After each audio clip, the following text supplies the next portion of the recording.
Salmos 17, versículo 15, diz assim a palavra: Eu, porém, na justiça contemplarei a tua face, quando acordar eu me satisfarei com a tua semelhança. Vamos ter uma palavra de oração. Pai, nosso coração está cheio de alegria mais uma vez, porque o teu Espírito Santo que inspirou, Pai, Davi a escrever esse precioso salmo.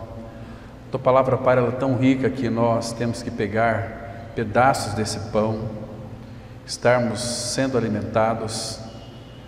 Pai, a palavra, ela se fez carne, tabernaculou entre nós, e ela trouxe toda a realidade espiritual que há na pessoa de Cristo. Ele veio até nós cheio de graça e de verdade. Por isso, Pai, nós somos tão gratos ao Senhor, porque Tu viestes ao nosso encalço, Tu viestes, ó Pai, e nos encontrou no lamaçal do nosso pecado. O Senhor, ó Pai, tirou a nossa velha vida lá na cruz em Cristo, quando nos levou nós a morrer junto com o Teu Filho amado, e assim o nosso pecado, ó Pai, a conta do pecado foi totalmente paga, quitada. Tu riscaste o escrito de dívida que era contra nós, que constava de ordenanças, e cravou na cruz. Pai, fomos sepultados também com o Senhor, mas ao terceiro dia, juntamente com Ele, o Senhor nos ressuscitou e nos fez assentar nos lugares celestiais em Cristo Jesus. Por isso, Pai, que essa verdade seja clara aos nossos corações. A nossa grande expectativa é que Tu nos revele algo mais das glórias do Senhor Jesus Cristo. Por isso entregamos nas Tuas mãos esse tempo e confiamos em Ti totalmente. Entregamos também, Pai, os nossos ouvidos a Ti, a nossa boca, para que tenhamos uma recepção da palavra com alegria e graça em nosso coração, porque é a Tua palavra. Que Teu Espírito venha ministrar nesse momento, possuindo, tomando as nossas mentes, os nossos corações. Teu Espírito tem essa liberdade de operar em nós. E é em Cristo que nós oramos. Amém. Irmãos, nós falamos um pouquinho hoje, vamos dar continuidade sobre a oração meditativa. Começamos hoje pela manhã, vimos alguns pontos interessantes, introdutórios também, e agora nós vamos avançar um pouquinho mais, compreendendo da parte do Senhor aquilo que Ele deseja nesses últimos dias de nós, ou seja, as suas demandas de nós, e a gente não vai descobrir quais são elas se nós então não tivermos um coração totalmente dele. Coração envolve as nossas emoções, a nossa vontade, os nossos sentimentos. Uma vida entregue ao Senhor é entregar tudo a Ele, como Salomão escreveu em Provérbios: Filho meu, dai-me o teu coração. Ele pediu tudo de nós, porque Ele nos deu tudo. Só que o tudo que Ele pediu de nós, irmão, se a gente for bem sincero, nós sabemos que não tem valor nenhum. Agora, Ele trocou o nosso coração. Então, Cristo veio habitar dentro de nós. Agora Ele pede: Filho meu, dai-me o teu coração. O que Ele está pedindo de nós, irmãos? Nada mais, nada menos de que nós respondamos ao Seu Filho Jesus Cristo. E para isso nós precisamos aprender a orar. Não apenas orar por orar, mas uma oração meditativa, uma oração de contemplação, porque nada mais impede, irmãos. Nesse versículo aqui, o salmista ele diz assim: Eu, porém, na justiça contemplarei a tua face. Claro que não é a justiça do homem. Nós sabemos, Isaías 64, versículo 6, que as nossas justiças são como trapos da imundícia. Não tem nenhum valor os nossos atos de bondade fora de Cristo. São trapos imundos. Agora, na justiça, claro que nós sabemos que a nossa justiça é uma pessoa, é Cristo. Jeremias 23 vai dizer: Senhor, justiça nossa. Aquele que não conheceu o pecado, Deus o fez pecado por nós, para que nós nele fôssemos feitos justiça de Deus. Então, nós temos uma justiça que é Cristo. E essa justiça na qual Ele nos justificou, a palavra fala em Romanos 8, que quem intentará acusação contra os eleitos de Deus? É Deus quem os justifica. Então, aqui é para nós lembrarmos de algo fundamental, que a nossa justificação, ela é perfeita, mas tão perfeita quanto é o nosso Deus e Pai. Porque foi uma justiça plena, e essa justiça se revela no Evangelho, de fé em fé. A justiça de Deus se revela no Evangelho. O Evangelho é o poder de Deus. O poder de Deus é o próprio Filho indo para a cruz e morrendo a nossa morte. Esse mistério, diz Romanos 16, versículo 25, estava oculto. Deus fez silêncio durante muitos séculos. Chegou o tempo dele se manifestar, então ele enviou seu Filho Jesus, nascido sob a lei, nascido de mulher, para resgatar os que estavam debaixo da lei, onde nós estávamos. Então, irmãos, nós não tínhamos acesso ao Pai. Era o sumo sacerdote uma vez por ano, ele entrava lá naquele santo dos santos, no tabernáculo, não sem sangue, para oferecer sacrifícios pelos pecados, não somente do povo, mas também dos seus próprios pecados. Agora, Cristo, quando ele foi para a cruz, quando ele deu aquele grito, está consumado. Naquele instante, irmão, vocês se lembram o que aconteceu naquele santuário, que o sumo sacerdote, somente ele poderia entrar uma vez por ano? Ele foi rasgado de alto a baixo, abrindo assim um caminho para nós adentrarmos na presença do Senhor, no Santo dos Santos. Porém, o Santo dos Santos, ele colocou em nós, em nosso espírito. Nós estávamos mortos em delitos e pecados, ele nos deu vida, nos vivificou, ou seja, o nosso espírito que estava morto, ele trouxe vida. Então aqui nós vamos começar a fazer algumas perguntas. Por que que ele veio nos dar vida? Será que ele veio nos tirar do inferno e colocar no céu? Irmão, se você pensa nisso, você está pensando de uma forma muito mesquinha. É muito mais do que isso. Ele nos regenerou, ele nos salvou para um relacionamento, para nós vivermos uma vida de contemplação. Leia com bastante cuidado aquele lindo capítulo 17 do Evangelho de João, aquela oração sacerdotal do nosso amado Senhor. Ali nós percebemos de uma forma muito clara, muito específica, que Jesus ora ao Pai o seguinte, ele ora assim: Pai, a minha vontade é que onde eu esteja, esteja aqueles que tu me deste, para que vejam a minha glória, para contemplar a glória do Senhor. Irmãos, eu não sei qual é o teu entendimento a respeito da glória de Cristo. A glória é tudo aquilo que Ele é em realidade espiritual. Ele é a glória, Ele é o Pai da glória. A glória é aquilo que Ele é em essência. Um dia nós vamos morar com o Senhor. Hoje nós habitamos em Cristo pela fé e Cristo habita em nós pela fé. Vocês conhecem aquele texto de Gálatas 2:20? Estou crucificado com Cristo, logo já não sou eu quem vive, mas Cristo vive em mim, é dentro de nós. Então, Ele habitando dentro de nós, irmãos, o que isso significa? Significa que nós temos a vida eterna. João 10:28, ele disse assim: eu lhes dou a vida eterna, jamais perecerão. Então nós temos Cristo, nós temos uma vida que não se acaba mais, é uma vida eterna.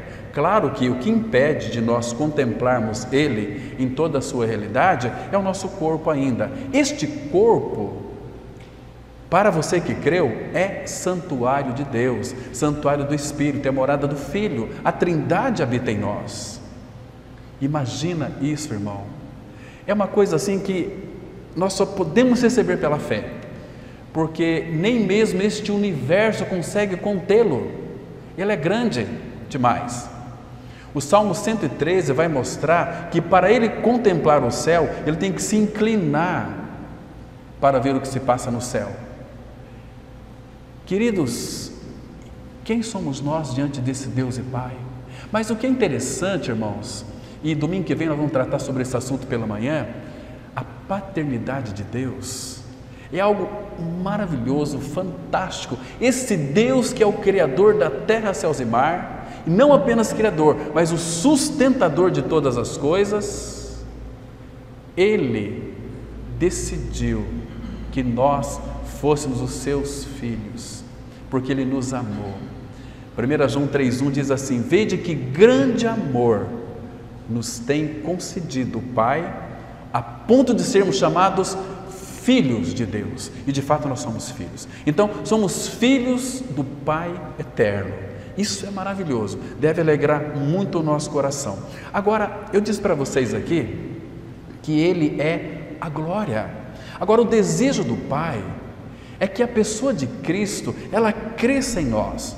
Quando Cristo está sendo crescido em nós, mas existe algo que envolve a nossa responsabilidade. É uma coisa de nós buscarmos aos pés do Senhor, contemplar esta glória. Quando nós contemplamos a glória de Deus, o que vai acontecer conosco? Em nosso interior, o próprio Espírito Santo irá promover uma transformação, ou seja, nós estamos sendo transformados cada dia mais em cidadão dos céus. Quando cremos em nossa morte e ressurreição com Cristo, somos filhos de Deus. E agora Ele está fazendo de nós filhos, mas filhos maduros, filhos ruiós. Filhos criancinhas são tequinós.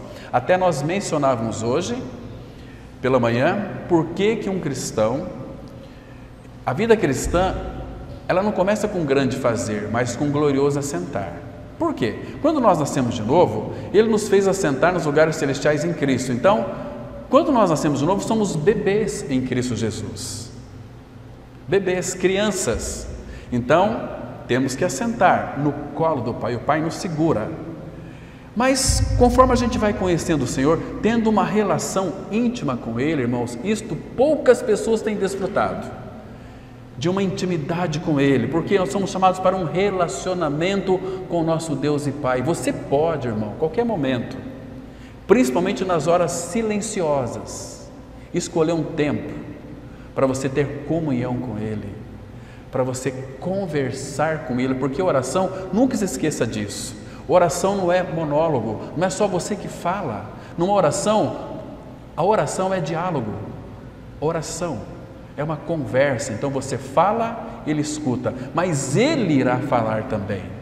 E para isso, sem a oração meditativa, nós não vamos, irmãos, alcançar muito do nosso amado Senhor. Então, primeiro Ele quer que nós conheçamos essa glória. Tudo que Ele faz é baseado naquilo que Ele é. Ele é a glória. E essa glória, quanto mais nós a contemplamos, é buscar a face de Cristo, numa intimidade linda e perfeita. Percebe? Ele habita em nós pela fé. E Ele também deseja que nós estejamos diante dEle. Então, abra comigo, por favor, em 2 Coríntios, capítulo 3, versículo 18. Aqui nós temos uma declaração da palavra muito linda, irmãos, muito preciosa, que capítulo 3, verso 18, 2 Coríntios 3, verso 18. O 17 é o contexto aqui. Ele diz assim: ora, o Senhor, não é que o Senhor é Espírito, o Senhor é o Espírito. Quem que é o nosso Senhor? Ele é o Espírito. Por isso que, como que nós adoramos a Deus? Que tipo de adoradores que Deus procura? Deus não está buscando adoração. Ele procura adoradores que o adorem em espírito e em verdade. Adoradores. Esses adoradores, aqui tem uma implicação muito interessante. Para nós adorar o Senhor em espírito e em verdade, você não vai conseguir adorar o Senhor no meio de uma multidão. O Senhor quer que nós tenhamos uma alma em quietude, uma alma silenciosa. Nós precisamos aprender a calar a nossa alma diante do Senhor. Senão, irmãos, nós vamos só orar: Senhor, abençoa isso, abençoa minha família, abençoa meu tio, abençoa minha tia, abençoa a igreja, abençoa o pastor, abençoa... Isso aqui, irmãos, tem o seu valor, sim, devemos orar. Mas eu quero falar daquela oração íntima, daquela oração meditativa, onde você vai estar totalmente envolvido. Já nós vamos ver o texto que o rei Davi, ele é um rei que não precisava de nada, ele era muito rico. No entanto, vamos ver depois algumas declarações de intimidade que ele buscou diante do Senhor. Ele orava e ele meditava. Isso é muito lindo, irmãos. Então aqui, olha o versículo 17, 2 Coríntios 3, 17 e 18. Ora, o Senhor é o Espírito, e onde está o Espírito do Senhor, aí há liberdade. Percebe? Essa aqui, irmãos, é aquela liberdade muito agradável que Ele nos dá para a qualquer instante falar com Ele. Mas tem ocasiões que devem ser na nossa vida muito especiais, onde nós estaremos a sós com Ele. Isso vai ser para nós, queridos, motivo de uma edificação maravilhosa e tremenda, porque o versículo 18 já diz assim: e todos nós, essa é a vontade do Espírito, não para apenas um ou dois, é todo o corpo de Cristo, e todos nós, com o rosto desvendado, contemplando, olha aqui a palavrinha meditação, contemplando. O Salmo 34, versículo 5 diz assim: contemplai-o e sereis iluminados. Lembra quando Moisés, ele subiu naquele monte para receber os 10 mandamentos? 40 dias e 40 noites. Ele não sentiu fome, não sentiu sede, sentiu prazer, porque o Salmo 16:11 diz que na tua presença há plenitude de alegria e a tua destra delícias perpetuamente. Imagine estar diante do Senhor, a presença dele vai gerar em nós uma alegria plena. O fruto do Espírito é alegria, o Senhor é a nossa grande alegria. Irmãos, que coisa linda isso. Então aqui, contemplando como por espelho a glória do Senhor, somos transformados de glória em glória na sua própria imagem, como pelo Senhor o Espírito. Queridos, eu quero que você preste atenção num detalhe muito importante aqui. Como é que nós somos transformados? Primeiro, a transformação em nossa vida, ela não acontece no novo nascimento. No novo nascimento, o que acontece no novo nascimento? Não é quando você aceita Jesus, não, isso não é novo nascimento. É quando você crê em Jesus, que morreu e ressuscitou com Ele. Cristo é a sua vida, então você nasceu de novo. A partir daí, o Espírito Santo vem habitar dentro de você. Porque quando Jesus foi exaltado à direita do Pai, o Pai derramou seu Espírito sobre nós. Ele derramou seu Espírito sobre a igreja. Ele recebeu o Espírito não para Ele, mas para derramar pela sua igreja, como o Salmo 133. Lembra lá? Ó, quão agradável é viver unidos os irmãos. É como o óleo precioso. O óleo ali é o Espírito. Óleo sobre a barba de Arão, que era o sumo sacerdote, que desce, ele recebeu o óleo na cabeça, aquele banho de óleo na cabeça, descia para a sua barba e escorria para as suas vestes do seu corpo. Então, corpo é a igreja, nós somos o corpo de Cristo. A igreja é o corpo de Cristo, é o organismo vivo, irmãos. Isso é muito interessante que a gente saiba. Então aqui, quando nós contemplamos a glória do Senhor, nós somos transformados de glória em glória na sua própria imagem. Agora, o que significa ser transformado à imagem dele, de Cristo? Irmãos, sabe qual é a intenção do Espírito Santo aqui? Claro que quanto mais nós contemplamos a glória, oração e meditação.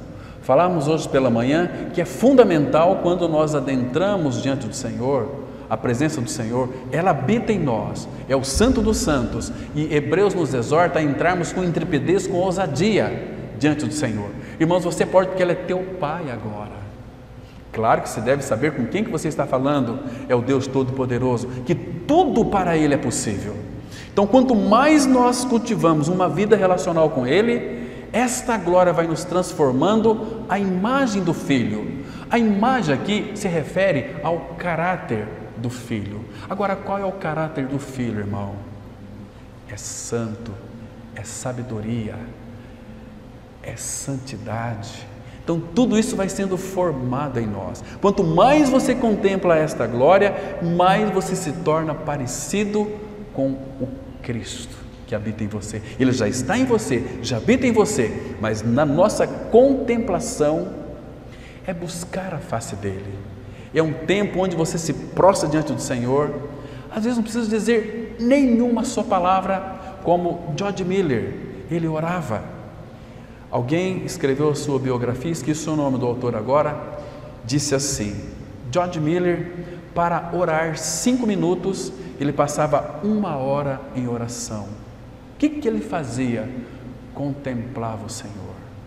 Irmãos, George Miller foi um homem que ele vivia uma vida de absoluta dependência do Senhor. Ele nunca pediu 1 centavo da comunidade na qual ele era pastor para ajudar o orfanato, que era mais de 2.000 crianças. Ele só dependia do Senhor, nunca pediu oferta para ninguém. Chegavam momentos em que ele tinha que pagar os funcionários, a diretora dos orfanatos que ele tinha, que Deus colocou nas mãos dele, e naquela noite ele não tinha dinheiro. Mas, irmãos, é incrível. Então ele dizia o seguinte: Senhor, o Senhor me chamou para cuidar dos teus órfãos. Os órfãos são teus, não são meus. Eu sou só um instrumento. Amanhã o Senhor sabe que eu tenho que pagar esses funcionários. E o caixa do banco está zerado. Irmãos, é incrível. Mas no outro dia, não sei como, alguém ia lá e depositava essa quantia. Tinha situações, irmãos, que às vezes no orfanato, as crianças elas tinham 3 refeições por dia: o café da manhã, o almoço e o jantar. Mas em determinada ocasião, ligaram para ele umas 10 horas da noite, dizendo o seguinte: George Miller, amanhã não tem leite e também não tem café. E as crianças precisam se alimentar. O que o senhor vai fazer? E ele calmamente, aquela cabecinha branca, dizia para a diretora do orfanato: Deus proverá. Essa obra dele não é minha. Percebe, irmãos? E no outro dia ele ia visitar os orfanatos. Ele foi naquele orfanato que não tinha nem leite nem pão. E as crianças levantaram, escovaram os dentes, e a diretora: o que vão fazer com essas crianças agora? Coloque ela nas mesas. E colocava nas mesas. E aquelas canequinhas de plástico, vocês sabem, todas sentadas esperando o pão e o leite, e não tinha. Ele disse o seguinte, ele pensava com ele: se Deus não trouxer leite e pão, Deus vai alimentá-las, porque a palavra dele diz que nem só de pão viverá o homem, mas de toda a palavra que sai da boca dele, do Senhor. Mas de repente o telefone toca. Era a padaria, dizendo o seguinte: quem que é o responsável por esse orfanato? Sou eu mesmo. Olha, os nossos pães, nós somos da padaria, os nossos pães ficaram um pouco queimados, os nossos clientes são muito exigentes, vocês não aceitam uma doação aí? E levavam para lá 7 sacos de pães. Chegou lá os pães, mas de repente bateram lá na porta do orfanato, procurando o responsável. E aí disse o seguinte: mas o que foi que aconteceu? É que eu entrego leite, a caminhonete quebrou aqui pertinho, e eu liguei para o meu patrão, e ele disse para mim fazer uma doação, se tivesse alguma entidade aqui, uma instituição de caridade para mim doar. Vocês não aceitam?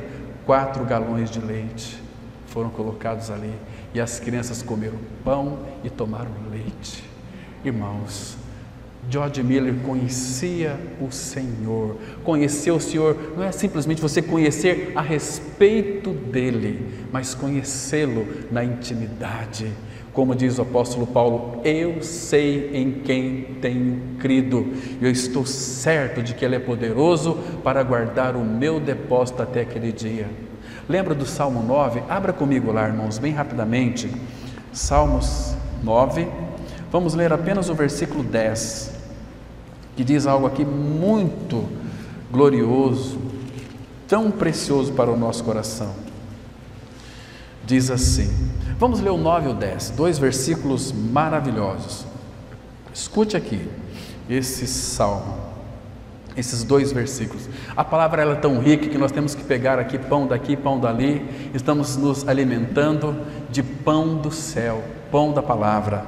Diz assim, 9, versículo 9: o Senhor é também alto refúgio para o oprimido, refúgio nas horas da tribulação. Oh, meu irmão, minha irmã, lembra aqueles momentos difíceis, momentos dolorosos?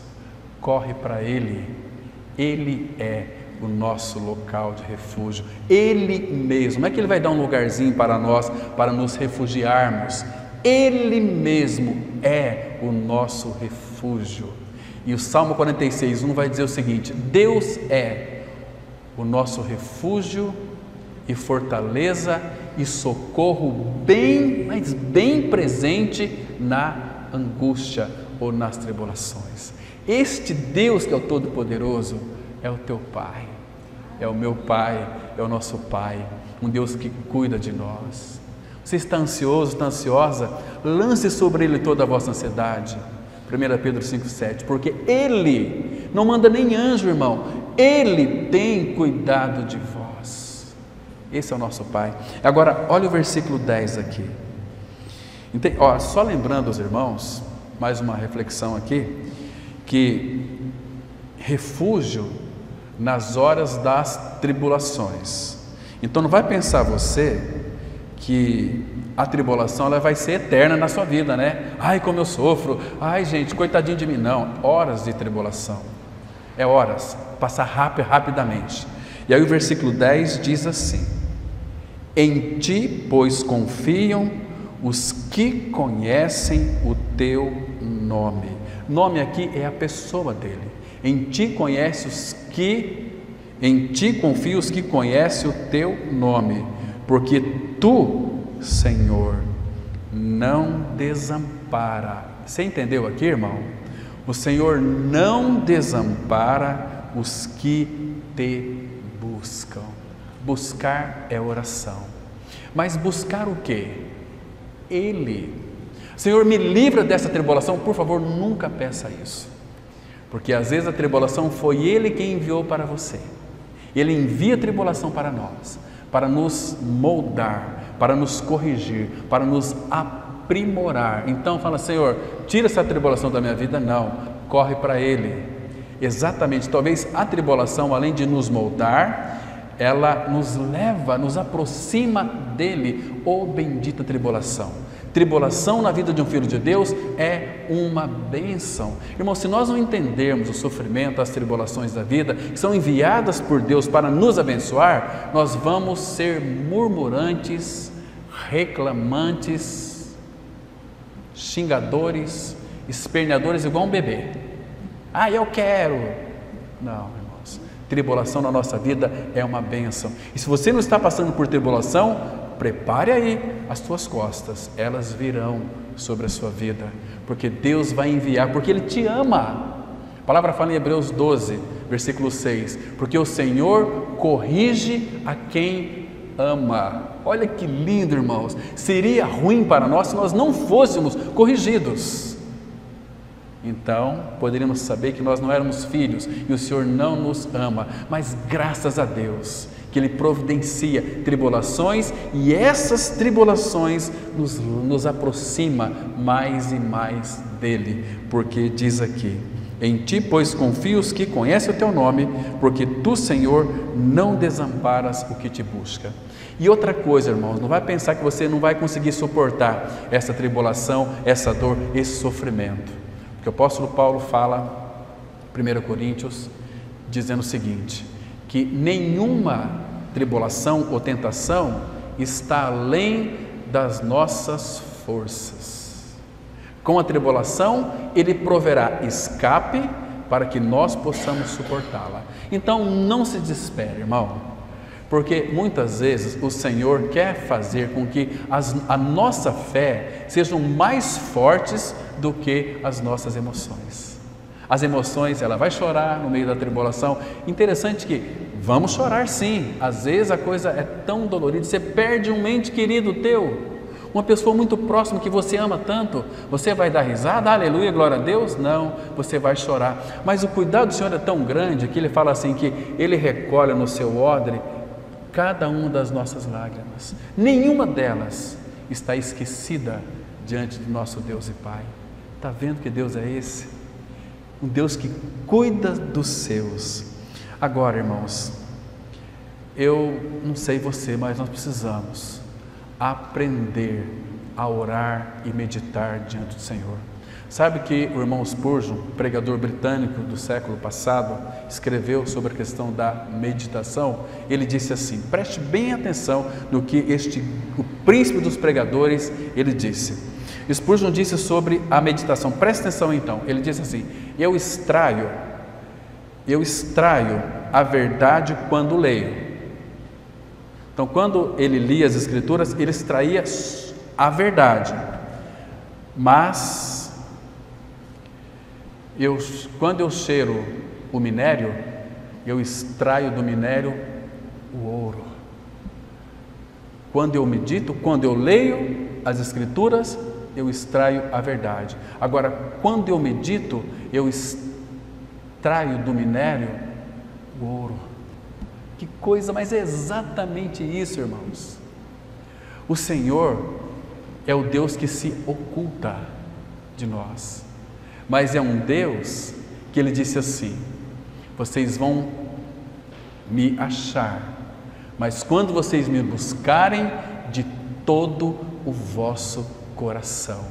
Não existe outra maneira de encontrarmos a Ele, é buscando o Senhor de todo o nosso coração, é estar diante dEle, como os irmãos do passado, os profetas e tantos outros irmãos também do Novo Testamento, que não saía da presença dEle enquanto Ele não falava. Era uma oração, mas uma oração meditativa.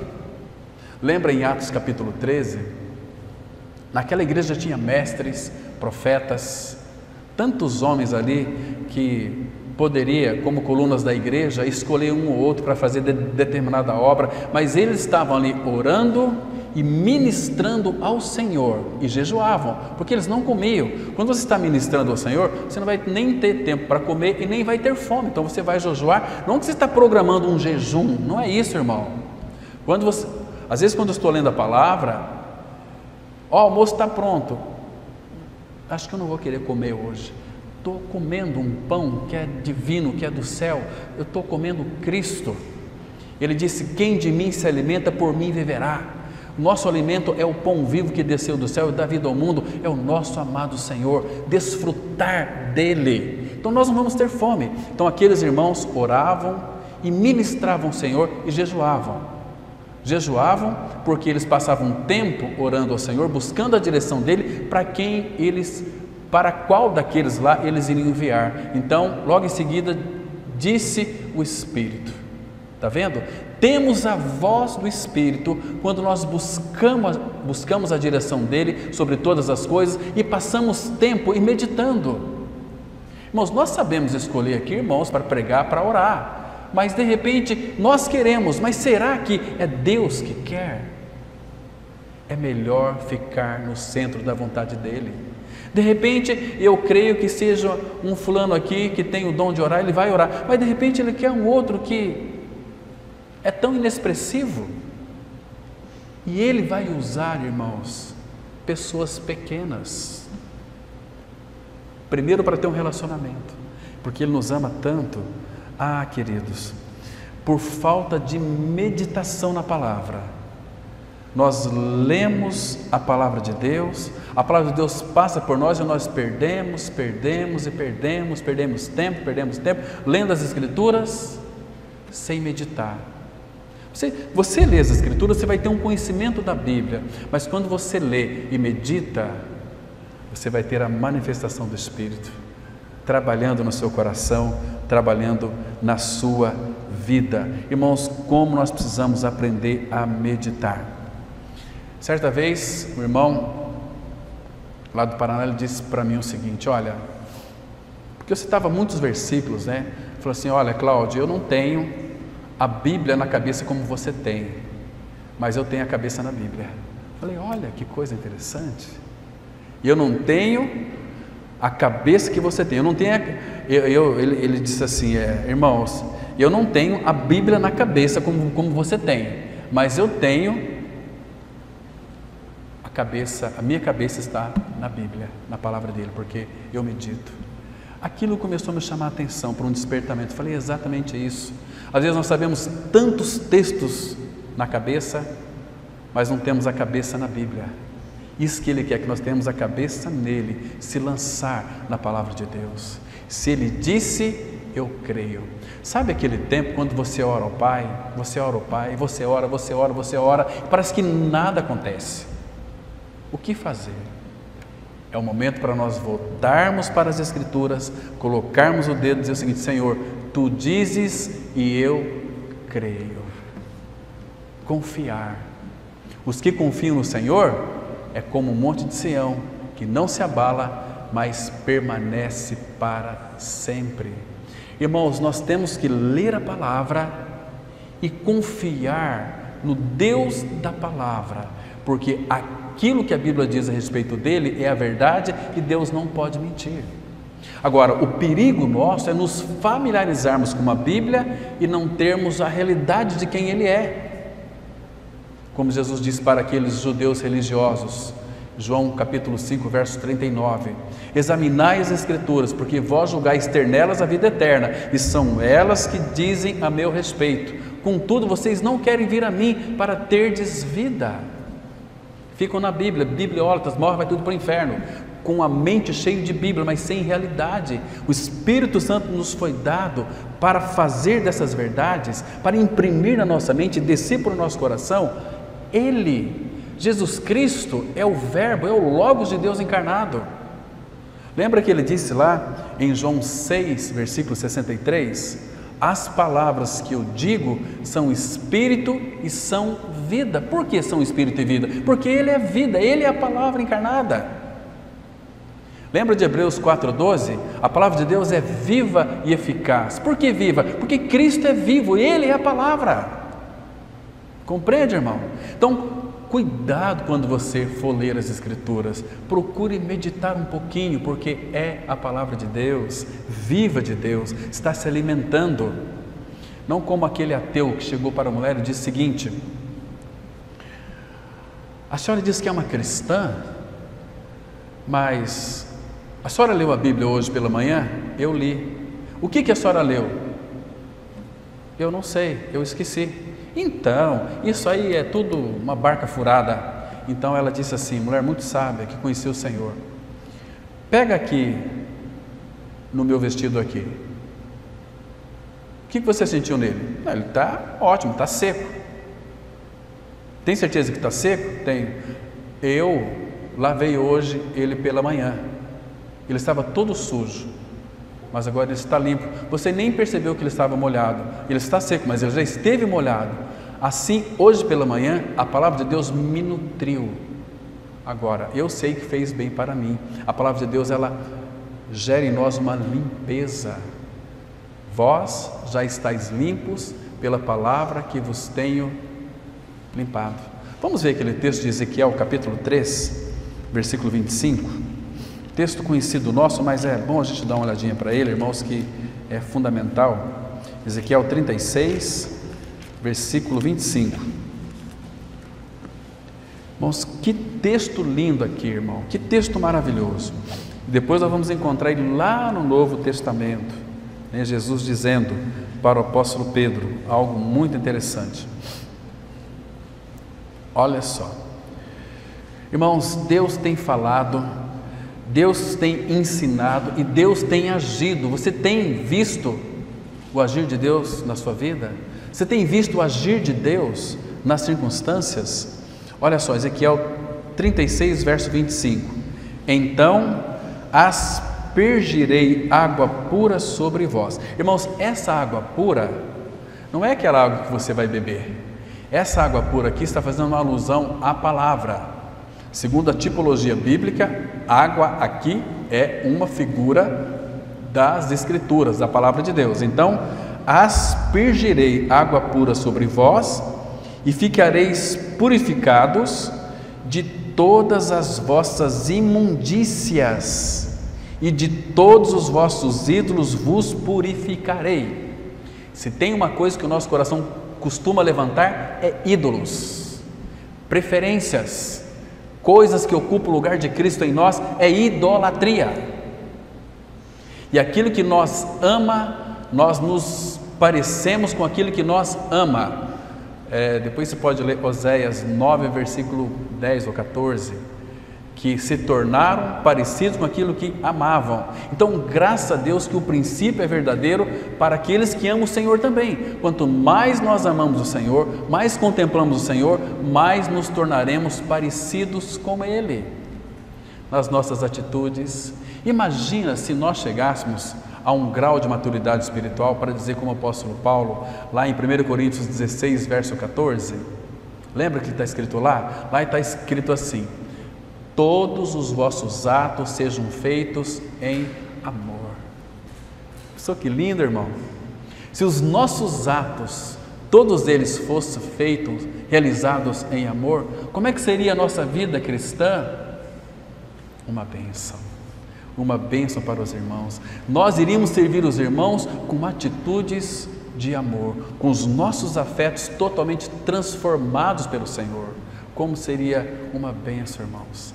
Nós não iríamos conseguir odiar a ninguém, porque o amor de Deus está fluindo em nós abundantemente, constantemente. Ele diz que nos amou com amor eterno. E este amor foi derramado em nossos corações pelo seu Espírito. Você tem pensado nisso, irmão? Por que este amor foi colocado dentro de você? Para você amar, para você ter as suas atitudes amorosas, para que o seu falar seja um falar gracioso, amoroso, um falar agradável, temperado com sal, um falar dócil. Isso significa ter a imagem de Cristo sendo formada em nós. E o Pai quer exatamente isto, para que quando alguém lhe ofender, mentir e disser todo o mal contra você, sabe qual deve ser a tua atitude? Abra comigo lá em Mateus, no capítulo 5.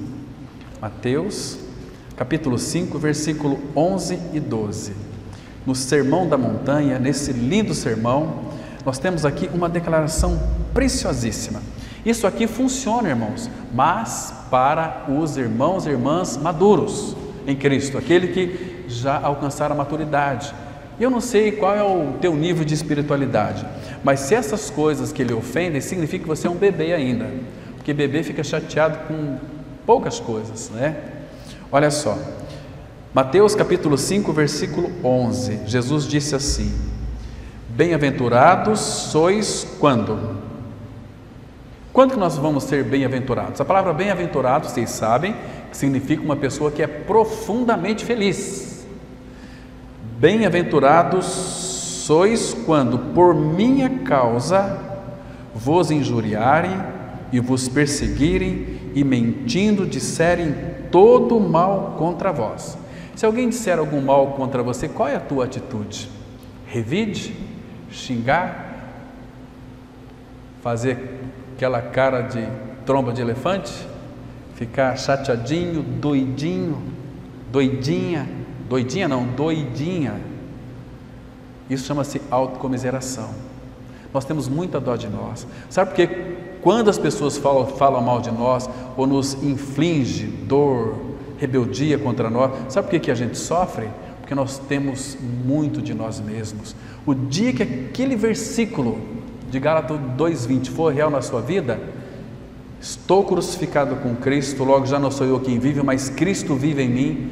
Não sou eu quem vive, se não é você, as perseguições são contra o Senhor, você está morto com Ele.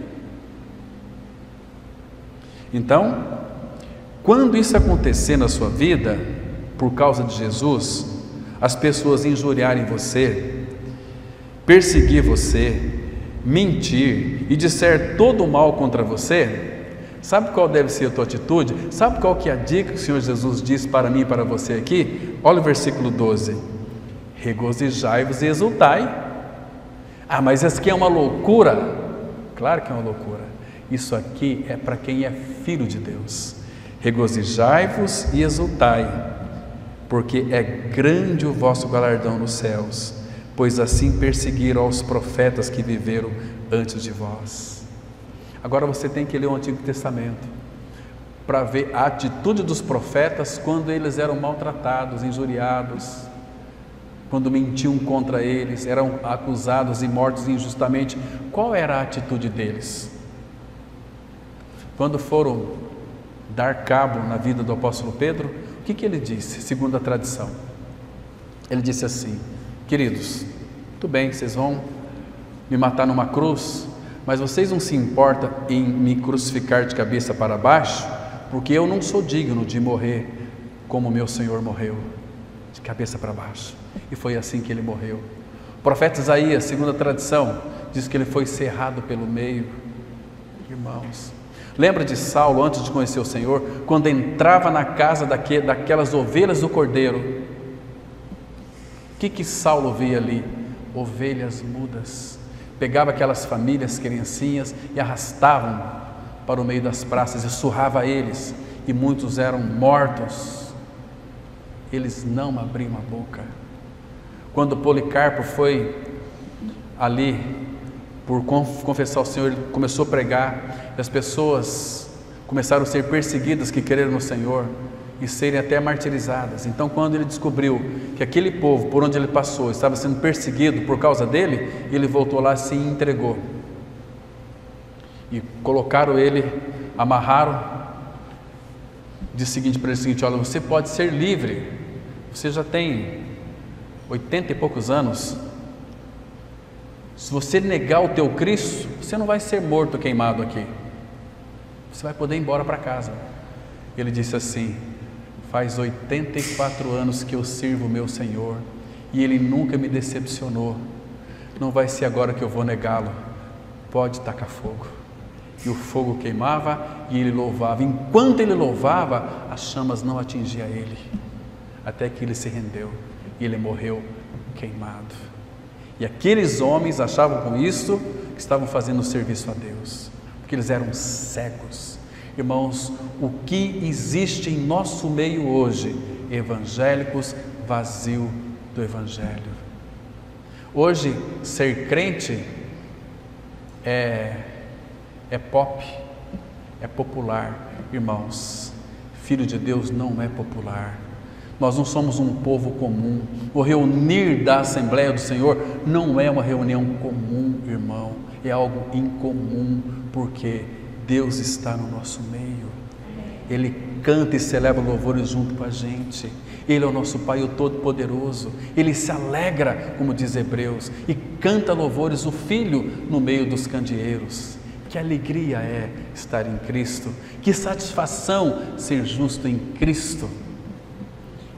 Graças ao Senhor que nós achamos o segredo, é Cristo no coração. Isso traz para nós satisfação sem fim. Que alegria, meus queridos irmãos. Então, leia a Bíblia cuidadosamente e medite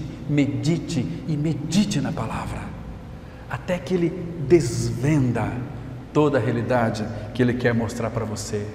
Às vezes nós vamos fazer um estudo, vamos pesquisar aqui, livros aqui, internet aqui, etc. Esquecemos, irmãos, de buscar na fonte. Ele tem tanto para nos dar, irmãos.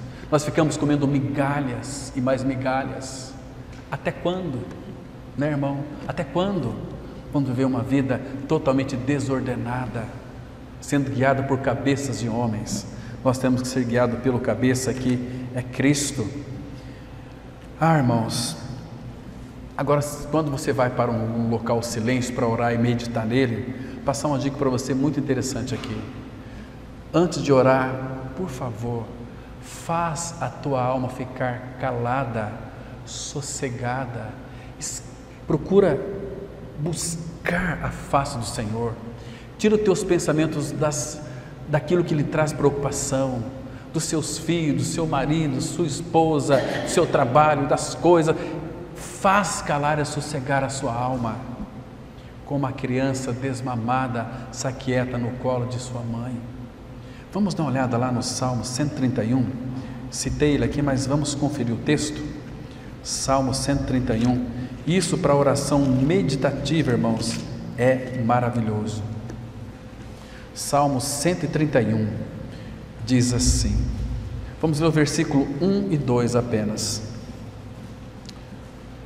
Um salmo só tem apenas 3 versículos, mas, querido irmão, que salmo glorioso é esse aqui. A palavra, ela diz assim, Salmo 131, versículo 1, escute aí, olha só: Senhor, não é soberbo o meu coração. Senhor, não é soberbo o meu coração, nem altivo o meu olhar. Não ando à procura de grandes coisas, nem de coisas maravilhosas demais para mim. Irmãos, presta atenção. Davi, ele era o rei de Israel.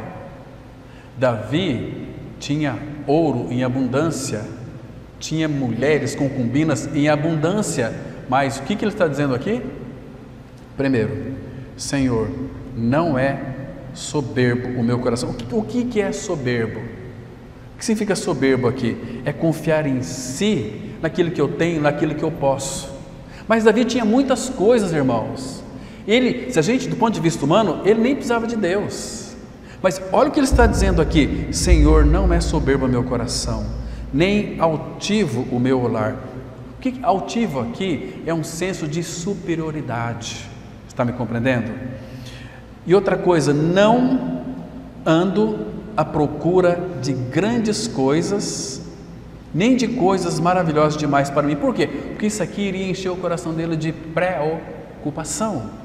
Agora, olha o versículo 2: pelo contrário, fiz calar, olha a palavrinha aqui, quietude, e sossegar a minha alma, como a criança desmamada se aquieta nos braços de sua mãe, como essa criança é minha alma para contigo. Aí ele dá um recado para nós: espera. A palavra espera aqui é a ideia de espera, mas espera silenciosamente. Espera, ó Israel, no Senhor, desde agora e para sempre. Você está nos Salmos? Abra no Salmo 62 agora, por favor. Veja aqui, irmãos, a luta interior de Davi. Salmo 62, vamos ler o versículo 1. De novo, aqui tem a questão da quietude. Olha que coisa linda, presta atenção. Irmãos, verso 1 diz assim: somente em Deus, ó minha alma, espera silenciosa, dele vem a minha salvação. Irmãos, eu quero que você entenda uma coisa. Aqui nesse versículo 1, Davi, ele não está falando com Deus, ele está falando com a sua alma diante de Deus. Somente em Deus, ó minha alma, espera silenciosa. O que ele está fazendo aqui, irmãos? Uma meditação diante do Senhor. Ele está não conversando com Deus, mas falando com a sua alma diante de Deus. Não é lindo isso, irmãos? Não é maravilhoso isso? Que coisa maravilhosa! E aqui, irmãos, vamos... isso aqui é quietude. Então, Davi, irmãos, um detalhe importante. Eu já disse para vocês, vou reiterar. Ele era rei, ele tinha tudo, não faltava nada para ele. Agora, olha o versículo 5: somente em Deus, ó minha alma, espera silenciosa, porque dele vem a minha esperança. Só ele é a minha rocha e a minha salvação, e meu alto refúgio, não serei jamais abalado. O que poderia abalar Davi, irmão? Você entende aqui o que ele era, o que ele tinha? Mas onde estava a esperança de Davi? Nas coisas? Não, irmão. Estava no Senhor. Somente em Deus espera minha alma, e espera silenciosa. Este era o rei de Israel. Vocês entendem porque Davi era um homem segundo o coração de Deus?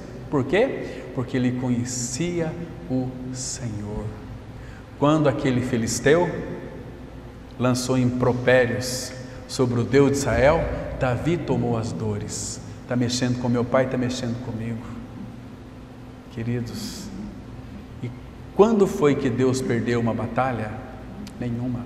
E Paulo vai dizer o seguinte: se Deus é por nós, quem será contra nós? Irmão, será que você não entende isso, irmão? Será que isso aqui é só conhecimento na tua cabeça que só cabe um boné? Será que você não entende que não é pelo seu intelecto, é pela fé? Eu creio. Salmo 135:5 diz assim: porque eu sei que tudo quanto Deus fez durará para sempre. Não, isso é Eclesiastes capítulo 3, versículo 14. Mas no Salmo 135, não precisa abrir, só vou citar para vocês aqui, que diz assim: com efeito eu sei que o Senhor é grande e que o nosso Deus está acima de todos os deuses.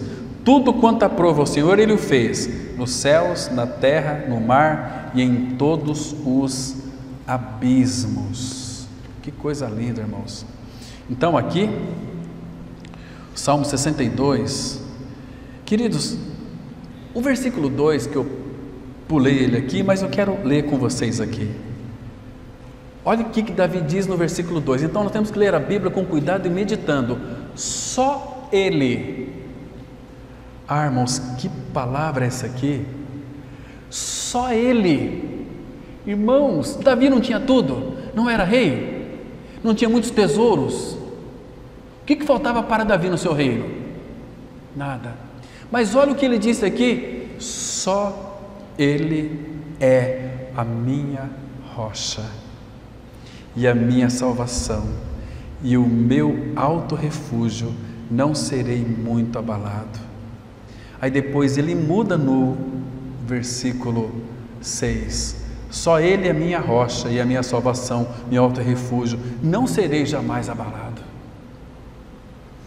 Parece que é um progresso evolutivo aqui. Então ele vai sendo iluminado pelo Senhor, vai avançando no Senhor e vai trazendo coisas preciosas. Vamos abrir no Salmo 130, o versículo 5 apenas. Salmo 130, o verso 5. Irmãos, guarda essas sementinhas para você depois plantá-las e regue com oração e meditação. Você vai ter uma árvore com galhos bastante profundos, com raízes bastante profundas. Vamos ler só o versículo 5, porque esse salmo aqui, irmãos, o versículo 5 diz assim: aguardo o Senhor, a minha alma o aguarda, eu espero na sua palavra. Aqui, irmãos, fala de espera, fala de quietude. Você não consegue esperar se a tua alma não estiver quieta, sossegada. Ô irmãos, temos que cantar aquele cântico aqui, sabe? As ondas, elas ouvem o meu falar. Sossegai, sossegai. As águas não podem naufragar, que leva o Senhor, Rei do céu e mar. Você entende, irmãos, isso? Que coisa linda, que coisa preciosa. Eu fiz calar e sossegar. Pega a sua alma. Se você não consegue fazer isso, pega a sua alma e expõe ela diante do Senhor. Ele não vai te julgar pela tua inquietação, mas fala: Senhor, cura-me e serei curado. Tu podes todas as coisas, nada é impossível para ti. Queridos, a nossa salvação, ela não está no Egito, não está em pastores, não está em homens, está no Senhor. E outra coisa, sabe como que ela vem para nós? Vamos citar o último versículo aqui, Isaías capítulo 30, versículo 15, Isaías 30, verso 15, esse lindo versículo, 30, versículo 15, diz assim a palavra. Olha que versículo glorioso, preciosíssimo para o nosso coração. Diz assim, Isaías 30, verso 15: porque assim diz o Senhor Deus.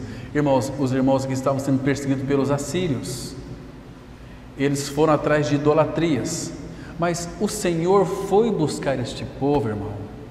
O O Senhor foi ao encontro deste povo e disse para eles uma palavra muito linda, essa aqui: porque assim diz o Senhor Deus, o Santo de Israel, o Santo que vocês deixaram, que vocês abandonaram, mas eu não abandonei vocês. O Senhor foi atrás do seu povo, irmão. Que coisa linda! E agora ele disse o seguinte: em vos converterdes e em sossegardes está a vossa salvação, na tranquilidade e na confiança a vossa força, mas não o quisestes. Onde está a nossa salvação, irmão? É na tranquilidade, em sossegardes, na tranquilidade, na confiança a vossa força. Mas o povo não quer. Vamos fazer barulho, vamos fazer um louvor estridente, um louvor que arrebenta, que faz tremer o chão. Deus não está nisso, irmão. Que o Senhor tenha misericórdia de nós, que o Senhor fale aos nossos corações. Amém? Vocês ficaram muito tempo sentados, vamos ficar de pé agora? Vamos orar. Pai, muito obrigado, Senhor, pela exposição da Tua Palavra. Obrigado pela revelação da verdade. Desvenda os nossos olhos, para que possamos contemplar as maravilhas da Tua Palavra. E continue falando conosco, Pai. Nos dá uma semana guardada em Teu nome. Abençoa os nossos dias. Sabemos que para cada dia o Teu cuidado para conosco, ele será tremendo e maravilhoso. Leva-nos guardado para os nossos lares. E em Cristo nós oramos. Amém.